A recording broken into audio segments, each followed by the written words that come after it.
फागलनि मबाइलखौनो गारबाय आरोना औरा लानानै थांबानो टाइम गैया आयौ नायदो बेसेबां गोजानाव दोनबोदों सेसखा माने मबाइल थाल गैला आरोना पार्कोर गेलेनो मबाइलखौ थाल लायासै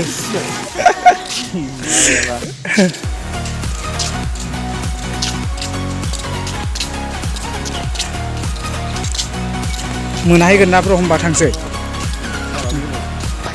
लोगोफोर जोङो दा लाखांबाय ओमफ्राय दा थांसै ना बे माबाफोर बुंना होदों बिथाङा बिराद खस्थ' बारबाय आरोना स' गाइस नोंथांमोनाव मोजां मोनदोंबा भिडिअखौ लाइक साबस्क्राइब शेयार खालामदो बेसेबा गोजाननिफ्राय गारि मथरजों फैबा एफारा खस्थ' दा मोनासैबो नै साइकेलजों फैदों आरोना बिराद खस्थ'नो जोंसो फार्स्ट टाइम गसाइगाव आयौ फैफेराखैमोन नालाय आङो बिराद खस्थ' मोनबाय ओंखाम उखैनायाबो जाला बिथाङा ओंखाम जायालाबानो बारदों आरोना बिराद खस्थ' मोनसिनाय एबि बड'लेण्ड बयखौबो लोगो मोनना बिराद मोजां मोनबाय माने सिगांनिफ्राय बिराद भिडिअ नायलायग्राखाय बिराद सापर्ट माने सापर्ट खालामलायग्राखा जोङो सिगांनिफ्राय नायलायग्राखा नेक्स्ट टाइमाव फैफिनसै ना गोजानबो ना लामाया फाला दा मोनाबाथ' सेस जागोन आरो माला फैफिन